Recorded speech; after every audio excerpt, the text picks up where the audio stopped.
जय श्री कृष्ण। आज पुनः आप सबके साथ संवाद कर रहा हूं। आपने कभी विचार किया कि आपका जो मस्तिष्क है, जिसमें नाना प्रकार की भावनाएं आती हैं जाती हैं, कुछ से आप प्रभावित होते हैं, कुछ से आप दुष्प्रभावित होते हैं, और कुछ आपको बिल्कुल अवसाद के गहरे गड्ढे में धकेल देने की सामर्थ्य रखती है। तो इससे कैसे मुक्त हुआ जाए, क्योंकि एक विचारणीय विषय ये है कि चिकित्सा शास्त्र के आधुनिक अनुसंधान इस बात को स्पष्ट करते हैं कि तीन चौथाई बीमारियां मानसिक असंतुलन के कारण, तनाव के कारण, चिंता के कारण, उद्वेग के कारण, ईर्ष्या के कारण, प्रतिहिंसा के कारण, प्रतिस्पर्धा के कारण, लोभ और लालच के कारण उत्पन्न होती है। हमारे शरीर में केमिकल चेंजेस होते हैं, जिसकी वजह से हमारा शरीर अपनी निरंतरता में गतिशील करने लायक गतिविधियों से विरत होता चला जाता है और अंत में हम अस्वस्थ हो जाते हैं और चिकित्सक की शरण में जाते हैं। मैं आपसे सिर्फ इतना कहना चाहता हूं कि चिकित्सक की शरण में जाना तो विवशता है, किंतु गुरु की शरण में जाना, अध्यात्म की शरण में जाना, क्या ये उचित बात नहीं है? Prevention is always better than cure. आपने कभी यह विचार किया कि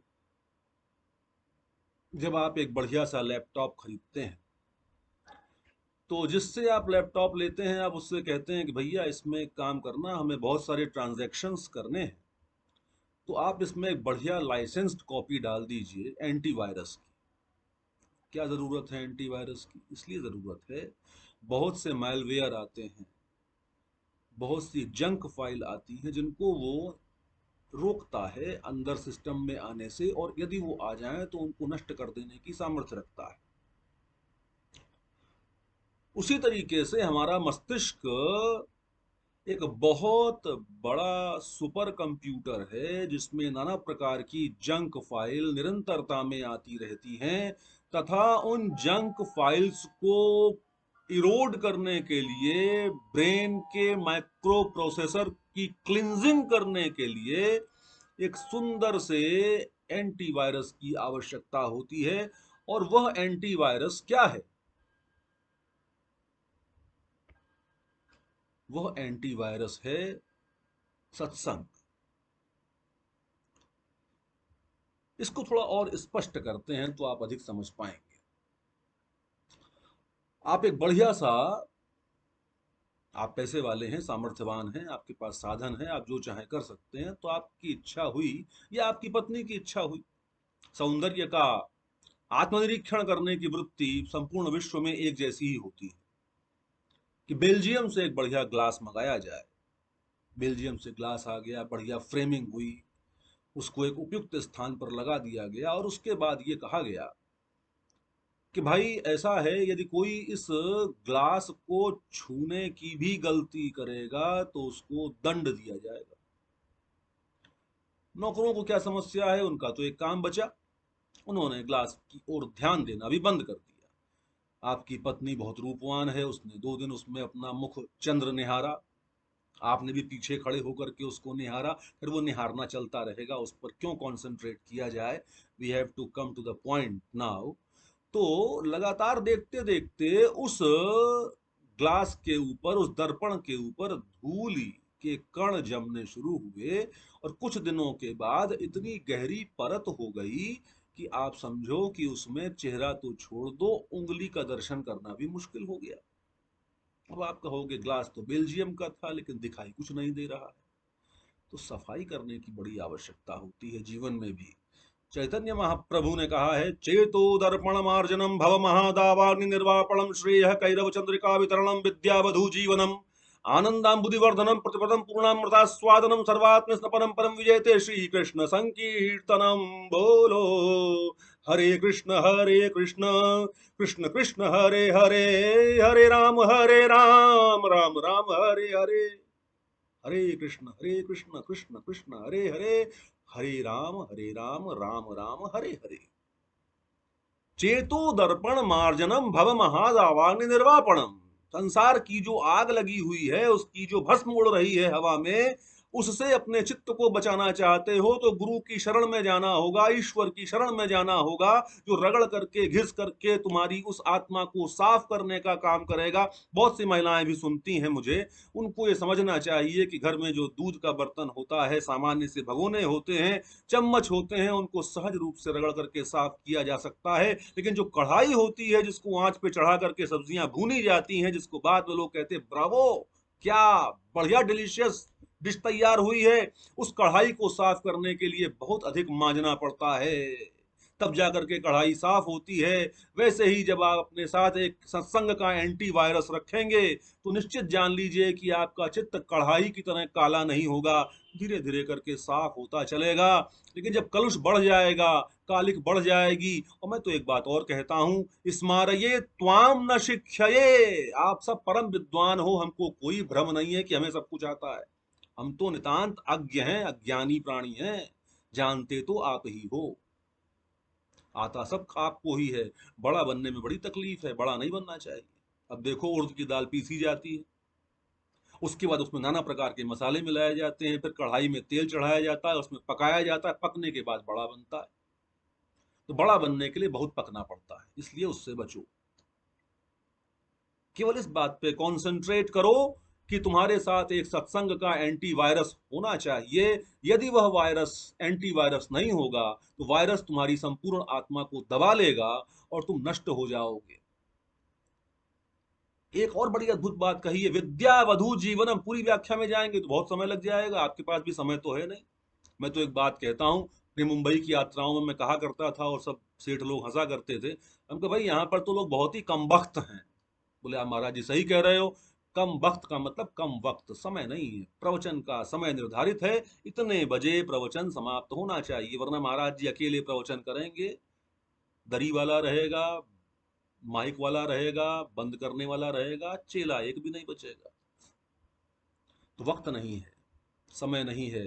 उस समय की परीक्षा के लिए, उस समय को संभालने के लिए भागवत कहती है, वैष्णव ग्रंथ कहते हैं, चेतो दर्पण मार्जनम। अपने चित्त का निरंतर निरंतर मार्जन संपन्न करो। और एक बात कही है, विद्या वधु जीवनम, अर्थात तुम्हारे जीवन में तुमने जो भी कुछ अर्जित किया है, अपना बौद्धिक बल अर्जित किया है, ज्ञान अर्जित किया है, सामर्थ्य अर्जित की है, यदि उस सामर्थ्य को तुम ठाकुर जी के चरणों में समर्पित नहीं करते हो तो याद रखना, तुम्हारी वो विद्या विधवा है, उस विद्या का कोई औचित्य नहीं है। वो ऊषर में पड़े हुए बीज के समान है, जो देखने में तो सुंदर है किंतु उसमें वपन शक्ति नहीं होती, वो शून्य होता है। सत्संग में जाओ, सीखो। हो सकता है कोई एक बात तुम्हारे कान में पड़ जाए, और जिस तरह से रुई के गोदाम में एक चिंगारी पड़ने के बाद पूरे गोदाम को भस्म कर देती है, उसी प्रकार से किसी की कही हुई, किसी संत की कही गई कोई एक बात तुम्हारे चित्त में अगर स्थापित हो गई, तो इस बात को याद रखना, सारा कलुष जल करके भस्म हो जाएगा और तुम्हारी शुद्ध आत्मा, पर्यवदात आत्मा, निष्कलुष आत्मा, पारदर्शी आत्मा परिलक्षित होने लगेगी, और तुम अपनी आत्मा के भीतर वासुदेव का दर्शन करने लगोगे। वसति इति वासु दिव्यति प्रकाशते इति देवः, जो हमारे हृदय में निवास करता है और हमको प्रकाशित करने के लिए प्रतीक्षा करता है कि कब हम उसकी तरफ देखें, अंतर्मुख होकर के उसका दर्शन करें और उसको प्राप्त करने का प्रयास करें। तो वही विद्या श्रेष्ठ है, वही विद्या सधवा है जो ईश्वर के चरणों में समर्पित है, और वही दर्पण श्रेष्ठ है जिसकी निरंतर सफाई होती रहती है। देखो, एंटीवायरस का जो सब्सक्रिप्शन होता है उसको हर साल रिन्यू कराना पड़ता है, तब वो काम करता है। उसी प्रकार एक बार का सुना हुआ सत्संग जीवन भर काम नहीं आएगा, आपको निरंतरता में उस सत्संग को अपने जीवन में बनाए रखना होगा। जब आप उस सत्संग को बनाए रखेंगे अपने जीवन में तो जीवन की धन्यता प्राप्त होगी। और देखो, सत्संग जो है वो व्यक्ति के जीवन में श्रेय उत्पन्न करता है, प्रेय उत्पन्न करता है, प्रेम उत्पन्न करता है। प्रेम कैसे उत्पन्न होगा? सत्संग से ही तो उत्पन्न होगा ना। कोई एक शब्द, कोई एक बात कलेजे पे चोट पहुंचा दे, जिंदगी बदल जाती है। वृंदावन में एक बहुत बड़ा मंदिर है, लाला बाबू का मंदिर है। जमींदार थे, बंगाल के, सामर्थ्यवान थे, और सामर्थ्य होती है तो नशा है, स्त्री है, प्रतिहिंसा है, ताकत का गलत उपयोग है, ये सब कुछ होता है जीवन। सायंकाल का समय था, नौका विहार की जो परंपरा है बंगाल में बड़ी उत्कृष्ट हुआ करती थी। अब तो पता नहीं, तो जमींदार भी नहीं बचे। अब तो नया धनाढ्य वर्ग उत्पन्न हुआ है जो फेरारी और दुनिया भर की जो पसाट ये सब गाड़ियां हैं उनमें चलता है। तो सांध्य काल का समय था, अपने लाव लश्कर के साथ नदी के किनारे पहुंचे, हुगली के किनारे पर। उसी समय एक छोटी सी बालिका ने अपने पिता से कहा, पिता समय हो गया है, वापस चलो, समय हो गया है, वापस चलो। उस जमींदार ने इस बात को सुना, बोला बच्ची सही कहती है, समय हो गया है वापस जाने का।